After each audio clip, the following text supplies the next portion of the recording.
Mask man ಅಂತಂದರೆ ಯಾರು ಇವತ್ತು ಭೀಮ ಎನ್ನುವಂತಹ ಒಂದು ಹೆಸರಿನಲ್ಲಿ ಒಬ್ಬ ಅನಾಮಿಕ ವ್ಯಕ್ತಿ ಬಂದು ತಾನು ಹಲವಾರು ಹೆಣಗಳನ್ನು ಸರ್ಕಾರ ಅಥವಾ ಪೊಲೀಸ್ ಇಲಾಖೆಯ ಗಮನಕ್ಕೆ ಬಾರದ ಹಾಗೆ ಹೂತಾಕಿದ್ದೇನೆ ಅಂದರೆ ತನ್ನ ಜೊತೆಯಲ್ಲಿ ತನಗೆ ಯಾರೋ ಹುಕುಂ ಕೊಡ್ತಾ ಇದ್ದಂತಹ ಹುಕುಂ ಕೊಟ್ಟಿರೋದರ ಸಲುವಾಗಿ ನಾನು ಮಾಡಿದ್ದೇನೆ ಕೃತ್ಯವನ್ನು ಅಂತೇಳಿ ಸಾಕ್ಷಿ ದೂರುದಾರ ಕೂಡ ಬಂದಿದ್ದಾನೆ. ಅದು ಒಂದು ಪ್ರಕ್ರಿಯೆ ನಡೆದಿದೆ. ಅದರ ಆಧಾರದ ಮೇಲೆಯೂ ಮತ್ತು ನಾವೆಲ್ಲರೂ ಕೂಡ ಕೊಟ್ಟಂತಹ ಒಂದು ಹಕ್ಕೊತ್ತಾಯದ ಮೇರೆಯೂ ನಮ್ಮ ಮಾನ್ಯ ಮಹಿಳಾ ಆಯೋಗದ ಅಧ್ಯಕ್ಷರು ಎಲ್ಲವನ್ನು ಪರಿಗಣಿಸಿ ಮಹಿಳೆಯರ ಮೇಲಿನ ಒಂದು ಕಾಳಜಿಯಿಂದ ಒಂದು ಶಿಫಾರಸು ಪತ್ರವನ್ನು ಸರ್ಕಾರಕ್ಕೆ ಕೊಡಲಾಗಿ ಅವೆಲ್ಲರ ಆಧಾರದ ಮೇಲೆ SIT ಆಗಿದೆ.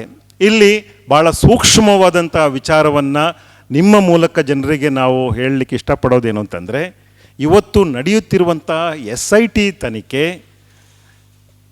ದೂರುದಾರ ಸಾಕ್ಷಿ ಬಂದು ಕೊಟ್ಟಿರುವ ಒಂದು ವಿಚಾರವಷ್ಟೇ ಇಟ್ಕೊಳ್ಳದೇನೆ ಸಮಗ್ರವಾದಂತಹ ತನಿಖೆಯನ್ನು ಮಾಡಬೇಕು ಅಂತೇಳುವ ಆಶಯ ಸರ್ಕಾರದ್ದಾಗಿದೆ.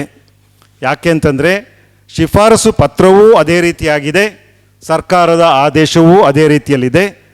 ಹಲವಾರು ವರ್ಷಗಳಿಂದ ಘಟಿಸಲ್ಪಟ್ಟಿರುವಂತಹ ಅತ್ಯಾಚಾರ, ಹಲ್ಲೆ ಅಥವಾ ಹತ್ಯೆ ಮತ್ತು ಅದಕ್ಕೆ ಸಂಬಂಧಿತವಾದ ಪ್ರಕರಣಗಳ ಒಂದು ಸ್ಥೂಲವಾದಂತಹ ಕನ್ಸಾಲಿಡೇಟೆಡ್ ಆದಂತಹ ಒಂದು ಅಧ್ಯಯನ ಮತ್ತು ಅದರ ಒಂದು ತನಿಖೆ SIT ಮೂಲಕ ನಡೆಯಬೇಕು ಅಂತ ಹೇಳುವಂಥದ್ದಷ್ಟೇ ನಾನಿಲ್ಲಿ ಹೇಳಲಿಕ್ಕೆ ಇಷ್ಟಪಡೋದು. ಬಿಟ್ಟರೆ ಗೋರಿ ಅಗಿಯುವಂಥ ಕೆಲಸ SITದ್ದು ಅಲ್ಲ.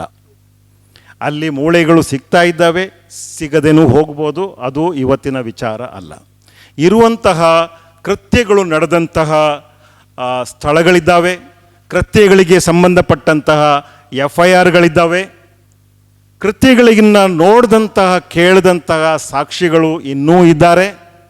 ಅವೆಲ್ಲವನ್ನೂ ಕೂಡ ಕನ್ಸಿಡರ್ ಮಾಡ್ತಾ SIT ತನಗಿರುವಂತಹ ಒಂದು ಕಾರ್ಯಸೂಚಿ ಏನಿದೆ, ಆ್ಯಕ್ಷನ್ ಪ್ಲ್ಯಾನ್ ಇದೆ, ಅದರ ಪ್ರಕಾರ ಎಲ್ಲೆಲ್ಲಿ ಈ ಘಟನೆಗಳು ನಡೆದಿದ್ದಾವೋ, ಅದೇ ರೀತಿಯಾಗಿ ಎಲ್ಲೆಲ್ಲಿಂದ ಯಾವ್ಯಾವ ಅಂಕಿಅಂಶಗಳು ಬರ್ತಿದ್ದಾವೋ, ಅದು ಕಾಣೆಯಾಗಿರುವ ವ್ಯಕ್ತಿಗಳ ಅಂಕಿಅಂಶ ಆಗಿರ್ಬೋದು, ಆತ್ಮಹತ್ಯೆ ಮಾಡಿಕೊಂಡಿರುವ ಅಂಕಿಅಂಶಗಳಾಗಿರ್ಬೋದು, ನೇತ್ರಾವತಿ ಹೊಳೆಯಲ್ಲಿ ತೇಲಿ ಬಂದಿರುವಂತಹ ಕೇಸ್ಗಳಾಗಿರ್ಬೋದು, ಅಥವಾ ಅದರ ಆಜುಬಾಜಿನಲ್ಲಿರುವ ವಸತಿ ಗೃಹದಲ್ಲಿ ಸಾಯಿಸಲ್ಪಟ್ಟ ಅಥವಾ ಸತ್ತ ಸ್ಥಿತಿಯಲ್ಲಿ ಸಿಕ್ಕಿರುವಂತಹ, ಕೊಲೆಯ ಸ್ಥಿತಿಯಲ್ಲಿ ಸಿಕ್ಕಿರುವಂತಹ ಹೆಣಗಳಿರ್ಬೋದು.